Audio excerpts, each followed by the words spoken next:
그 남자의 변신은 무죄이니까 우리 찬양대 더 아름답게 변화되시고 또 성장하시는 그런 찬양대가 됐으면 좋겠습니다. 오늘 너무나도 귀한 시간, 또 우리 은퇴 추대 예식 가운데 함께 해주셔서 감사드리고, 또 이 시간의 주인공이신 우리 은퇴 추대 받으시는 분들, 또 하나님의 은혜와 평강이 우리 개인의 신앙생활뿐만이 아니라 가정 가운데 또 거하시는 모든 거처 가운데 충만하시기를 주님의 이름으로 축복합니다. 제가 목회자가 되기 전에 정말 꼭 해보고 싶었던 사역이 있었는데, 그것이 바로 헤비타트라는 NGO 단체에서 제가 꼭 일을 해보고 싶었었거든요. 근데 그런 기회가 주어지지가 않았습니다. 들어보신 분들은 알겠지만 이 헤비타트라는 단체는 어려운 이웃들을 위해서 집을 지어주는 귀한 사역들을 하고 또 구제 사역을 하는 정말 소중한 NGO 단체인데요. 이 헤비타트와 뗄 수 없는 분이 있었어요. 전 미국 대통령이었죠. 지미 카터 대통령. 이분은 헤비타트와 늘 함께하고 그 사역을 위해서 몸소 함께 참여하셨던 분이십니다. 독실한 기독교인이셨고 미국의 39대 대통령을 역임하시다가 퇴임하신 후에는 더 활발하게 인권을 위해서 또 세계 평화를 위해서 열심히 활동하셨고 노벨 평화상까지 받으신 분이시죠. 또 퇴임 이후에도 교회를 섬기시고 또 교회학교 교사를 또 섬기셨던 귀한 사역자이셨습니다. 그가 생전에 이런 말을 했어요. 한 장의 끝은 또 다른 장의 시작입니다. 한 장의 끝은 또 다른 장의 시작입니다. 이 시간 우리는 인생의 한 페이지를 끝내시고 이제 또 다른 인생의 첫 페이지를 맞이하시는 분들을 축하하기 위해서, 함께 기쁨을 나누기 위해서 이 자리에 모여 있습니다. 그래서 이 시간에는 이제 또 다른 시작입니다. 이제 또 다른 시작입니다. 라는 제목으로 하나님의 말씀을 나누고 우리 각자에게 주시는 하나님의 은혜도 함께 나눌 수 있는 시간이 되셨으면 좋겠습니다. 오늘 본문 시편 92편은 누가 썼는지 몰라요. 언제 썼는지도 모르는 시편입니다. 대충 이렇게 신학자들이 연구를 해보니까 이스라엘 민족의 바벨론 포로기나 아니면 막 바벨론 포로기에서 끝난 시점에 쓰여진 시편이겠다라는 생각을 갖고 있습니다. 그래서 이 시편은 성전에서 안식일에 불려졌던 또 예배 찬양시이기도 합니다. 이스라엘 바벨론 포로기가 70년이지 않았습니까? 그래서 대충 이 말씀에서 나오는 것처럼 14절에 나오는 말씀처럼 그는 늙어도 라는 표현이 나오는데, 여기서 해당되시는 그는 누굴까? 아마 이스라엘의 힘든 시간들, 또 특별히 포로기를 지나왔던 연세가 지긋한 노년의 성도가 아닐까라는 생각을 갖게 됩니다. 그런데 오늘 14절에서 그 노년의 성도들을 향해서 뭐라고 말씀하고 있습니까? 이렇게 말씀하고 있죠. 그는 늙어도 여전히 결실하며 진액이 풍족하고 빛이 청청하다라고 말씀하고 있습니다.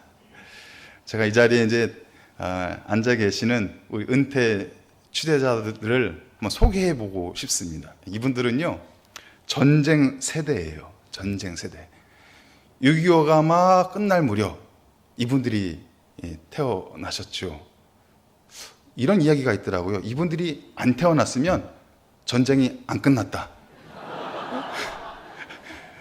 이분들이 태어나시는 바람에 우리 그 전쟁이 마칠 수 있었다라는 이야기도 있어요. 전쟁으로 폐허가 된 이 땅 가운데 먹을 것도 없죠. 입을 옷도 없죠. 마땅한 거처도 없습니다. 그 힘든 시간들을 묵묵히 걸어오셨던, 또 성장하셨던 전쟁 세대입니다. 또 이분들은 산업혁명 세대예요. 잘 살아보세. 아직도 기억이 나요. 저도 어렸을 때 하도 많이 들어서. 잘 살아보세. 이 일념으로 하루 종일 이른 새벽부터 밤늦게까지 몸이 부서져라 일하시면서 가정을 일궜고 자녀들을 교육시켰던 그 장본인들이십니다. 이분들이 그때 시기가 아마 우리 국민소득이 50불, 100불 했었던 시기예요. 그런데 지금 어떻습니까? 3만 불, 4만 불. 계산이 안 돼요. 이게 몇 배가 올라갔는지 하여튼 많이 올라간 것 같아요. 이분들의 수고가 얼마나 대단했는지를 우리는 알 수 있죠. 또 이분들은 민주화 세대입니다. 전 세계적으로 이 산업화와 민주화를 동시에 이룩한 나라가 전무후무해요. 대한민국이 유일합니다. 산업화를 이뤘고 민주화를 이뤘던 그 어려운 현장 가운데 있으셨던 바로 그런 세대이십니다. 그리고 이분들은 교회 부흥 세대예요. 교회 부흥 세대. 이분들이 어렸을 당시 한국교회 성도가 40만 명, 50만 명 했습니다. 그런데 이분들 그 뜨거운 신앙, 예배를 사모하고 기도를 사모하고, 지금 그런 철야 기도가 많이 약해졌는데 그 당시만 해도 철야 기도를 통해서 하나님 앞에 간절히 부르짖고, 철야 기도로 안 되니까 이제 산에 올라가서도 기도하시고, 산에 올라가서 기도하는 게 속이 안 풀리니까 이제 바위를 흔들면서도 기도하시고, 소나무 몇 그릇 정도는 뽑으신 분들이거든요. 그래서 그 기도와 그 깊은 신앙심으로 우리 한국교회를 부흥시켰던, 그래서 한때는 우리 한국교회 성도가 1,000만 명에 육박하는 그런 때도 있지 않았습니까? 예, 그 교회 부흥 시대의 주인공으로서 살아오셨던 분들입니다. 이분들을 한마디로 정리하자면 오늘 딱 14절에 있는 그 말씀으로 정리가 될 것 같아요. 어려운 시기를 지나왔고 힘든 시기를 지나왔지만 돌아보니 열매가 풍성했고 진액이 풍족했고 빛이 청청한 인생을 살아오셨다라고 우리는 정의할 수 있습니다. 그런데 다시 말씀드리지만 그 앞부분, 14절의 앞부분이 매우 중요한 표현이 있어요. 그는 늙어도 여전히, 지나온 거 돌아보니 다 은혜였어요. 하나님이 함께 하신 은혜였습니다. 하나님이 동행하신 은혜가 있었어요. 그런데 거기서 끝나는 것이 아니라 여전히 앞으로도 계속해서 하나님께서 이분들과 함께 하실 것이고, 이분들의 삶의 자리마다 하나님의 큰 은혜와 복락이 임하게 될 줄 믿습니다. 우리 성도들의 삶이 바로 이런 삶으로 살아가야 된다. 그래서 하나님께서 오늘 말씀을 통해서 우리를 어떤 모습으로 만들어 가시는지를, 기대하시는지를 살펴보도록 하겠습니다. 오늘 이 말씀 본문에서 세 가지 매우 중요한 동사가 등장하고 있어요. 첫 번째 동사가 성장하리로다, 두 번째 동사가 번성하리로다, 세 번째 동사가 선포되리로다. 이 세 가지 동사가 매우 중요한 의미를 가지고 있습니다. 먼저 12절 말씀이지요. 의인은 종려나무같이 번성하며 레바논의 백향목같이 성장하리로다. 이 성장하다라는 이 원어의 의미는 이스케라는 단어인데, 이것이 자라나다, 번창하다, 강해지다라는 그 뜻을 갖고 있습니다. 그런데 이 단어의 시점이 중요해요. 이건 미완료 시점으로 기록되어 있거든요. 그 의미는 뭐냐면 미래형이라는 거예요. 미래형. 지금까지 성장한 것으로 끝나는 것이 아니라 앞으로 계속해서 성장할 것이다 라고 이 말씀에서 담고 있는 것입니다. 우리 성도의 삶은 완성된 삶이 아니에요. 마침표의 삶이 아닙니다. 쉼표예요. 정체되어 있는 삶이 아니에요. 잠시 쉴 뿐이지 앞으로 더 나아갈 수 있는 인생이다라는 것입니다. 그래서 우리는 더욱 하나님 앞에서 또 하나님과 함께 더불어서 더욱 성장하고 더욱 번성하는 인생이 되어야 된다라고 말씀하고 있는 것이죠. 신앙의 여정은 나이에 상관없이, 우리가 태어난 그 연수에 상관없이 계속해서 성숙되어져 나가야 된다라고 말씀하고 있는 것입니다. 나이는 숫자에 불과하다라는 말 들어보셨습니까? 저도 그 말이 진짜 맞는 말인 줄 알았어요. 그런데 아니더군요. 30대 다르고 40대가 다르고 50대가 다르고, 누가 이 말을 했는지 참 이해가 안 됐습니다. 제가 젊었을 때, 어렸을 때는 부모님의 집에 가면 참 이해가 안 되는 장면이 있어요. 식탁 위에 무슨 영양제인지도 모르는데 산더미 같이 쌓여 있는 거예요. 영양제가. 저걸 먹다가 병 걸리겠더라고요. 그래서 정말 그게 이해가 안 됐어요. 그런데 제가 지금 가장 좋아하는 게 뭔지 아십니까? 영양제입니다. 눈에 보이면, 저는요, 눈에 보이면 닥치는 데 다 먹어요. 그것이 뭐가 됐든 간에 그냥 눈에 보이는 영양제는 뭐가 됐든 간에 다 먹고 있습니다. 그럼 기분이 좋아져요. 그러면 안 아픈 것 같습니다. 그래서 제가 살아보니 나이는 숫자에 불과하지 않다라는 것이에요. 그런데 우리와 하나님과의 관계에서는 정말 나이는 숫자에 불과합니다. 예수님도 그렇게 말씀하셨잖아요. 어린아이들이 내게 오는 것을 용납하고 금하지 말라. 천국은 이런 사람의 것이다. 처음 된 자가 나중되고 나중된 자가 처음 되는 것이다 말씀하고 있습니다. 그러니 우리가 하나님 앞에서 자라나는 것은 나이에 상관이 없다는 거예요. 아이든 어른이든 하나님 안에서 우리는 끊임없이 계속해서 성장하고 자라나야 된다는 것입니다. 오늘 본문 12절에서 나오는 성장하다라는 의미는 개인적인 차원에서의 성장을 뜻하고 있습니다. 우리가 하나님 앞에 하나님과 함께 앞으로 계속해서 성장해 나가야 된다는 것입니다. 교회가 은퇴를 정한 것이지 하나님이 은퇴를 정한 건 아니거든요. 하나님은 이분들을 바라보면서 계속해서 하나님과 동행하면서 성장하는 인생이 되는 것을 꿈꾸고 기다리고 있다는 것을 우리가 반드시 기억을 해야 합니다. 제가 제일 존경하는 목사님 중에 한 분이 그 노량진 교회 리민식 원로 목사님이세요. 이분이 이제 100세가 되셨는데 현존 살아계신 분 중에는 최고령 진경 총회장님이시고 믿음의 큰 신앙의 어르신입니다. 제가 옆에서 뵐 때마다 정말로 고개를 안 숙일 수가 없을 정도로 그런 믿음의 스승이신데 지금도 설교하실 때면은 그 설교의 깊이와 통찰력을 감히 헤아릴 수 없을 정도로 깊이 있는 설교를 하시고요.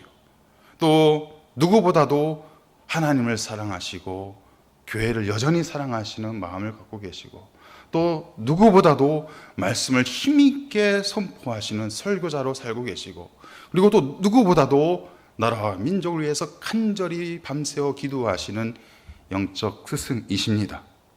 또한 100세를 살아보니라는 책을 쓰신 김영석 교수님, 이분에게 질문을 했습니다. 교수님, 생애에서 가장 왕성했던 순간이 언제이십니까? 가장 활발하게 활동했던 순간이 언제이십니까?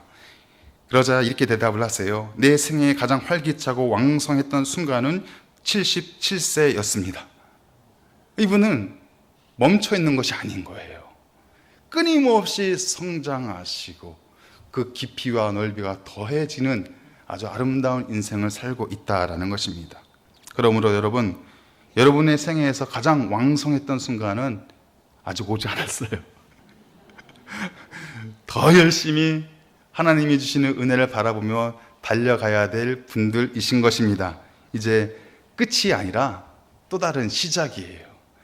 이제 내 앞에 있는 것이 내리막길이다. 아니요.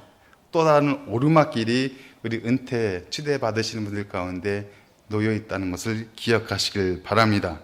여러분들의 신앙과 또한 인생이 풍성한 종려 나무같이 또 튼튼한 백향목 나무같이 더욱 아름답게 번성할 수 있는 복된 삶이 되시기를 바랍니다. 다음으로 13절에 있는 말씀인데요. 이는 여호와의 집에 신겼음이요 우리 하나님의 뜰 안에서 번성하리로다. 이 번성하다의 히브리어는 야프리우라는 뜻입니다. 그 단어입니다. 그 뜻이 꽃이 활짝 피다라는 뜻을 가지고 있어요. 그래서 아까 12절에서 나왔던 번성은 개인적인 차원에서의 번성을 의미한다면 13절에서 나오는 번성은 공동체의 번성과 발전을 의미하고 있다라는 것입니다. 여호와의 집이 어디입니까? 하나님께서 임재하시는 성전, 교회를 뜻하는 거예요. 하나님의 뜰이 어디입니까? 바로 이 성전의 마당을 뜻하는 것입니다. 그러니 성도는 성전에서, 교회에서 심겨진 나무와 같다. 그리고 그 성전과 교회의 마당을 밟고 뜰을 밟고 살아가는 인생이다라는 것을 우리가 알 수 있는 것이죠.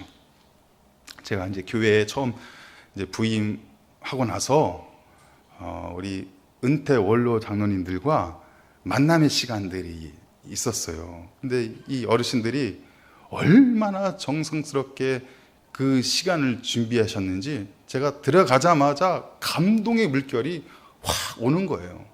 저도 이제 그 시간을 가볍게 여기지 않고 기도하면서 그 시간을 만남의 시간을 준비했습니다. 근데 하나님께서 제게 보여주는 환상이 기도하는 가운데 있었어요.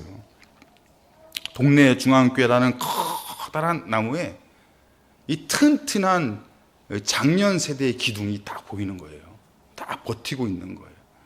그리고 그 나무에 사방으로 쭉 뻗어 있는 가지들, 이 젊은 세대의 가지들이 쫙 멋지게 보이는 거예요.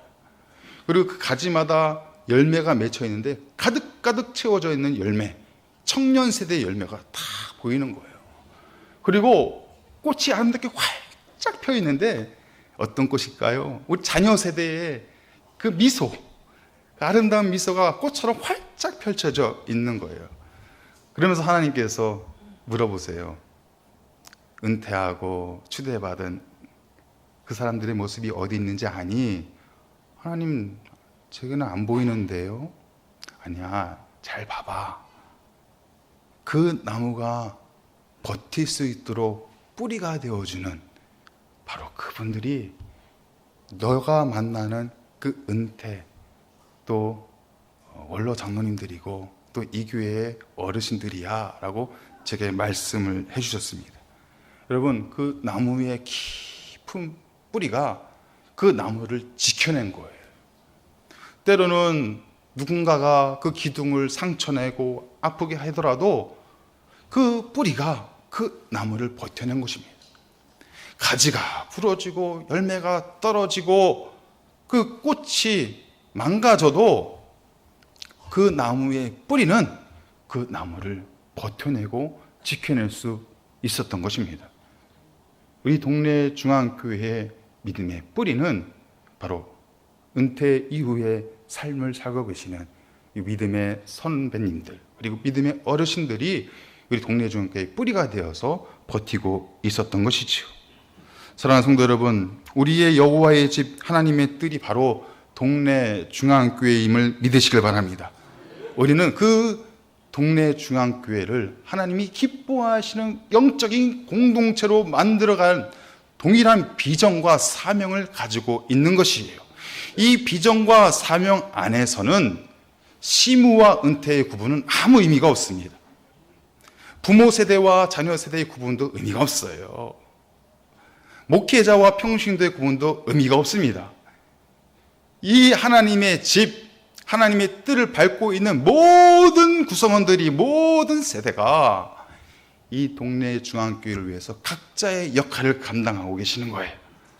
때로는 기둥이 되어서, 때로는 멋진 가지가 되어서, 때로는 열매와 꽃이 되어서, 그리고 마침내 그 나무를 지켜내는 뿌리가 되어서 동네 중앙교회라는 거목을 지켜가고 있는 줄 믿습니다.